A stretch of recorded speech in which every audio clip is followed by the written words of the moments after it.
Hello, hi guys! Magandang hapon sa inyo lahat. This is Chin from Griciano, a faith healer o Zamatarder. So ngayong hapon, natutugyan natin na nagsasabi sa inyo ng ating mga gabay. This is weekly gabay for the month of December 8 hanggang December 14 for the sign of Pisces. So, Pisces, welcome sa my channel. Ano kayang messages, advices, and spirit guides ang ating masasaga for today's video? Kanina naman kayang energy or kaganapan sa buhay ng mga Pisces ang ating mahagilap. So, guys, this reading is a journey lamang, hindi lahat makaka-resonate. Kunin lamang pa makaka-relate sa inyo. And comment down below kung kaninong energy ang ating nasagap. And of course, maraming salamat po sa mga walang sapog support sa aking channel. Lalong-lalo na hindi nag-skip ng ads. Naway pagpalain po kayo ng Diyos at may kapal. Siksik tiglig na gumapaman ng balik sa inyong biyaya. So guys, eto na ang mensahe sa'yo ng ating gabay for the sign of Pisces. Angel Spirit Messages, bigyan mo ako ng pasabog-bulabog na mensahe para sa mga kapatid nating Pisces. Magsishuffle lang tayo, so na-shuffle na to kanina, no?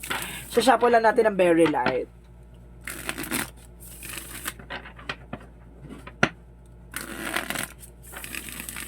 Okay, Angel's answer, Angel's messages, give me information. Ano na kayang kwento na naman ng ating kapatid na Pisces ang ating mahagilap. So guys, there's a lovers and the two of cups. Ay! May pagharot at may pagkilig ka dito, te, no? Kumbaga, there is a deep soul connection and unified love. Ay, sabi?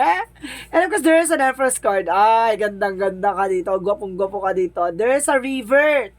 So, there's an abundance and there's a feminine, no? Or something na maaaring magbuntis ka or something magkaroon ka ng anak or magkaroon ka ng bagong negosyo, no? So, let's see what is additional messages. And of course, guys, there's a strength card. So, there's a strongest energy. And of course, sinasabi dito, there's power. And of course, there's a strength and focus. So, kailangan maging malakas ang pakiramdam mo, no? Lakasan mo ang pakiramdam mo dito. Kailangan maging matapang. And of course, guys, there's a page of wands. So, there's a good news. May magandang balita dito. Additional messages. Kung parang magmumukhang love reading to, ha? O cry. And of course, there's Seven of Pentacles. So, there's a harvest time. So, sinasabi dito, kumbaga, lahat ng mga bagay na ginawa mo, no? Magtiyaga ka sa ginagawa mo kasi at the end of the time, there's a harvest time or something rewards for your effort and hard work, no? So, there's a long-term view. No? Sinasabi sa'yo talaga na magkakaroon ka talaga dito ng kasaganahan. And of course, let's see what is the lovers. What is the lover? So, there's an Ace of Pentacles. So, there's a big money and big opportunity. So, talagang pasabog, no? Hindi lang siya tungkol sa pag-ibig, about sa partnership.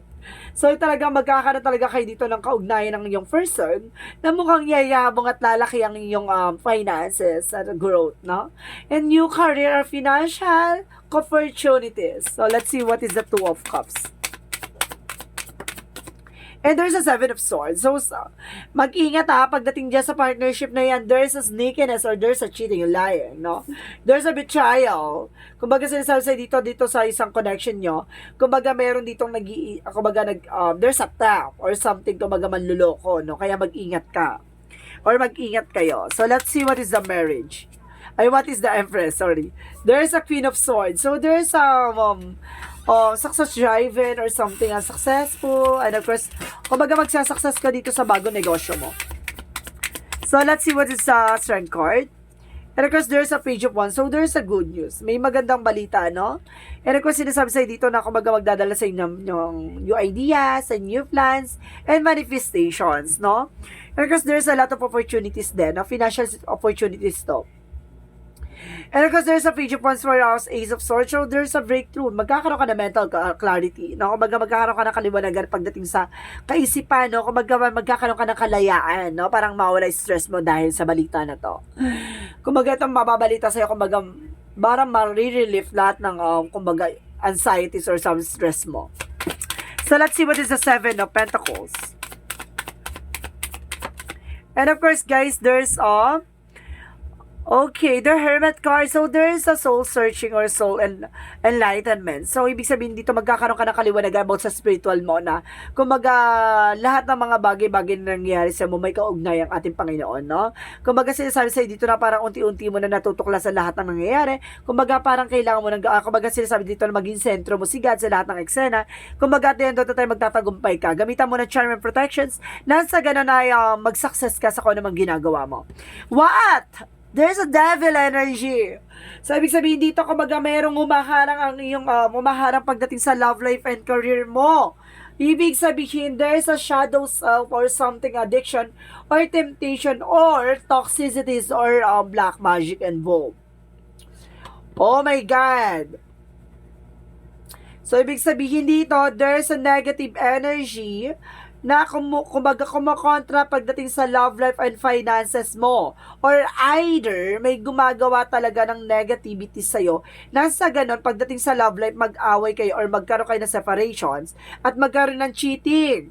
At the same time, pagdating naman sa finances, lolokohin ka ng mga tao sa paligid mo. So, be aware ha. So, there's a negativity na gumawa sa'yo ng hindi maganda. Sobrang inggit nitong tao na to.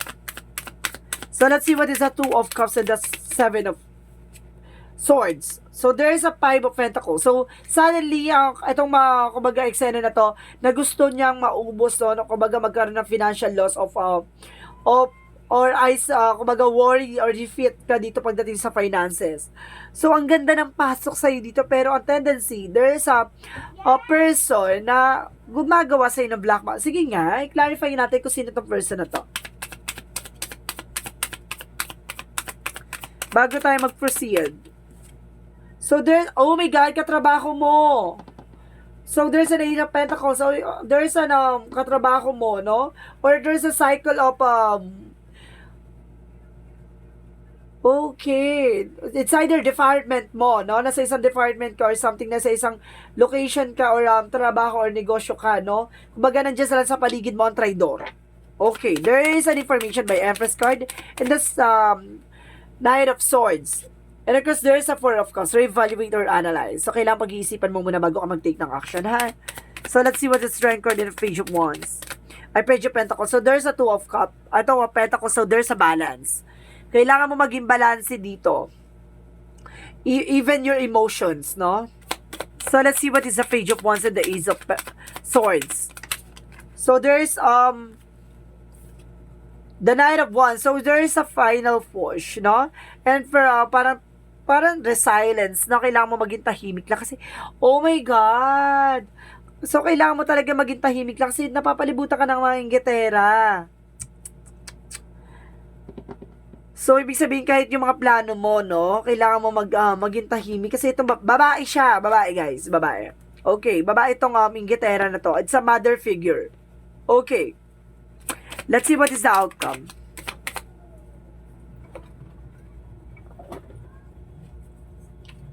Ang outcome is the Moon card. Oh my goodness, there's a truth reveal.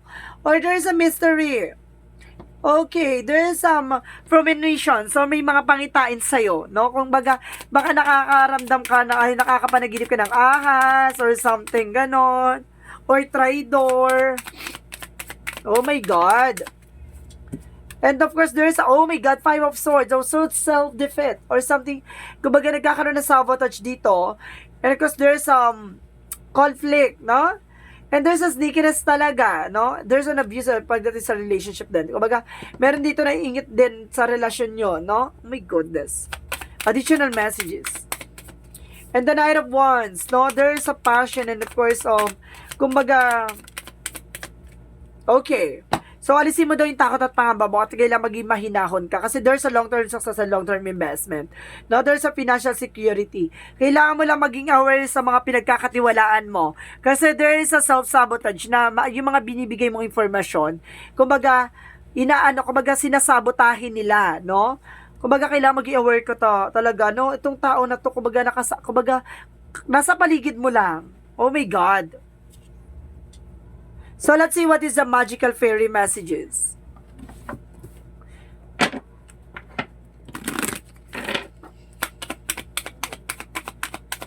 What is the magical fairy messages? So, do some research. O, see? Kailangan mo malaman yan, no? Kailangan mo kumbaga, alamin. So, let's see what is the love oracle card. And of course, there's plan, no? There's a plan or something, set dates or meeting someone. Kailangan mo talaga, kumbaga, pakiramdaman, no? Para mag-set ka ng kumbaga, ng forum, pagpo-forum nyo or something, pag-uusap nyo or conversation nyo sa lahat, sa makaganapan sa iyo. Yung mga kasama mo dyan sa bahay or kasama mo sa trabaho or kasama mo dyan sa negosyo mo, kailangan mong alamin yan. Gitera. There's a chaser, the abandonment issue. So, ibig sabihin dito, kumbaga meron dito kumbaga meron din dito na maaring naiwan ka na or something. Nagkaroon na ng separation. Kumbaga na hindi na naagapan, no? Nagkaroon ng separation dito. Oh my goodness. So, let's see what is the Yin and Yang Oracle card. Ang taas ng emosyon, tapos sabay bagsak ng eksena. Oh my God. So, let's see what is a Yin and Yang Oracle card. So, there's a past lack. So, ibig sabihin talaga, there's a suffering. So, some of you there's an ex talaga na, kumbaga nagsasuffer dahil sa nangyaring separation nyo. So, it's all about, black magic involved sa lahat na nangyari. And, oh my God, I told you, nagkaroon ng separation na nga. And of course, there's an integration by union. Pero may dito, mayroong reconciliation, may pagtatagpo ulit, may magkakabalikan. So, there's oh my God, there's kumbaga, union or something, comeback. No, may comeback dito na magaganap. So, let's see what is the Monsology. And of course, there's you and your loved ones are safe. So, yung mga mahal mo sa buhay, safe naman daw, no? And luck is in your side. So, ibig sabihin na, nasa safe pa rin yung swerte, no? Pumapabor sa iyo yung swerte. Additional messages. And of course, there's your dreams in the practical plan. So, yung kung ano yung pangarap mo, kailangan mo maging practical. So, let's see what is Archangel Michael messages. And of course, sinasabi dito, shield yourself. Protection naman yung sarili mo, ha? My God, lakas ng energy dito, oh. And of course, there's right thoughts about your thought and feelings. So, ibig sabihin tama talaga yung gut feeling or instinct mo. Even your intuitions. You created this situation and you have the power to change it. Ibig sabihin, nagpalaki ka ng ahas or something na kumbaga nagpapasok ka ng ahas sa buhay nyo. My God. Nagpapasok ka ng ahas sa bahay nyo or sa buhay nyo mag-asawa. And of course, there's, or sa inyo magjowa, no? Parang ganon. Force, don't follow. You wish you had. Be leader. So, kailangan mong pamunuan tong eksena na to, no? And of course, there's an activated earth. So, trust, no? Power places. So, ibibigay niyo yung mga bagay kung saan ka talaga nararapat, no? So, let's see what is additional messages for angel spirit. Oh my God! Nagpalaki ka ng ahas dyan. And of course, there's a love, no? There's a love talaga. Mahal ka talaga ng person mo. Maaring nagkaroon kayo ng separation or something, kumbaga, baka hindi pa nangyayari, pero nangyayari na yung kaguluhan sa relasyon nyo. Oy, solusyonan mo na yan. And of course, there's the word card. So, some of you nasa ibang bansa ka. For some of you, there's a trouble, no? May trouble. And door to value. Wow, there's a salapi, no? Talaga may mga malalaking pera dito na papasok. So, let's see what is additional messages. There's a growth. Magkakaroon ka raw ng growth and expansion dito, no? And of course, kailangan mo maging conscious and of course, aware sa lahat na sa paligid mo. And of course, there's a death card. So, there's an ending and a new beginning. So, may mga bagay na kailangan mo nang tapusin. Nuko. So, let's see what is the Romance Angels. Let's see what is the Romance Angels. Okay, finances and career. Financial issues are a factor in your love life right now. So, kaya ka nagkakaroon ng financial loss. Kasi, dahil sa love life, stress ka. Problemado ka. So, let's see what is additional messages. And of course, sinasabi dito, there's an energy healing. So, kailangan mo ng healing session, no? So, ibig sabihin talaga, kailangan mo ng albularyo. So, there's an energy healing. Kasi there's doing a black magic, no? Nagpapasok ka kasi ng ahas sa bahay niyo or sa buhay mo. In hydration, and of course, give us your care. So, ibig sabihin dito, kumbaga uhaw na uhaw to, or uhaw na uhaw ka sa kaalaman or something. And kasi sinasabi dito, give us your cares, parang sinasabi sa'yo dito, tinuturo sa Archangel Michael, yung tamang daan, no? At of course, kailangan mo sundin yung mga bagay, at kailangan mo i-let go yung fear mo. So, let's see what is the chakra. And there's a gossip. So, there's a lot of nismosame. Mga marites, maraming marites. And of course, there's a prayer. So, ibig sabihin dito, kailangan mo nadasal. Or kailangan dinadasalan ka. Or something, dinadasalan yung eksena mo. Or kailangan mo talaga magdasal. And of course, there's a peace. Oh, I told you, may humaharang. No, there's a negative energy na hinaharang niya to. No, yung maging masaya ka talaga overall. So, this is the angel's answer, guys, ha? So, kumbaga mag-iisip ka ng katanungan mo. So, nandito yung kasagutan. So, bibilang ako ng 3, kailangan nakapag-isip ka na ng question mo, okay?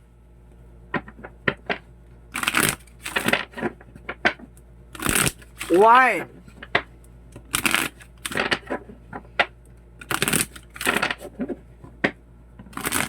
Two. 3. So, angel's answer, give me an answer for their questions. Ano yung kasagutan? There's an unlikely. So, ibig sabihin, hindi ka gusto nito or hindi mo nagugustuhan yung nangyayari or something, hindi gusto yung eksena yan. Eksena na yan. Or something, kumbaga ang sagot dito sa katanungan mo is unlikely. And of course, a year from now. So, ngayong taon na to. No? So, let's see what is the Jesus loving quotes. So, there's a no and yes.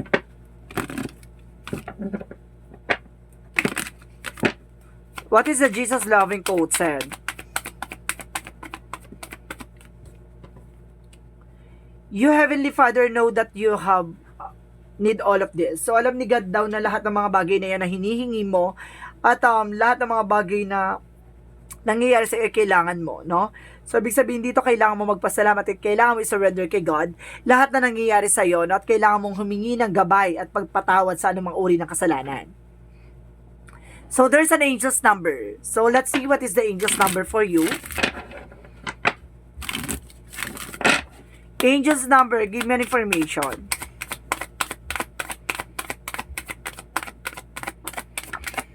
There's a 555. I am optimistic. So, sinasabi dito na a major shift is about to come into your life. Experiences and change your path, direction. Be open and stay positive. So, biglang may magbabago sa buhay mo, no? Na kailangan maging handa ka at maging positibo sa lahat ng eksena. So, let's see what is the messages of life. So, let's see what is the messages of life. Welcoming happiness. So, sinasabi dito, divine love is manifesting in me, through me, and around me. It attracts all that I need for the benefit of my soul. As I work to increase my inner light, I evolve into animations of love and joy. Today, I reap and welcome the happiness and beauty of that I have sown. So, see? Kumbaga sinasabi sa'yo dito na kumbaga maging masaya ka sa ano magiging eksena. So, kailangan mo lang talaga humingi ng gabay at kailangan mo maging positibo sa lahat ng bagay. No, kumbaga sinasabi sa'yo dito lahat ng mga bagay na nangyari sa'yo, huwag kang matakot. Bagkos humingi ka ng gabay at humingi ka ng bagay na alam mong makakatulong sa'yo or mahingi ka ng instrumento na alam mo magbibigay sa'yo ng kalakasan, no? So guys, this is a weekly gabay for the month of December 8 hanggang December 14 for the sign of Pisces. So Pisces, maraming salamat for this wonderful reading. So this reading is a general reading namang hindi lahat makaka-resonate. Kunin lamang po makaka-relate sa inyo and comment down below kung kaninong energy ang ating nasagap. So guys, maraming salamat po sa mga walang sawang pagsuporta sa aking channel. Lalo na hindi nag-skip ng ads na way pagpalain po kayo ng Diyos at may kapal. Siksik diglig na gumapo o manambalik sa inyong biyaya. Maraming salamat po. And see you in the next video. Bye-bye and babush.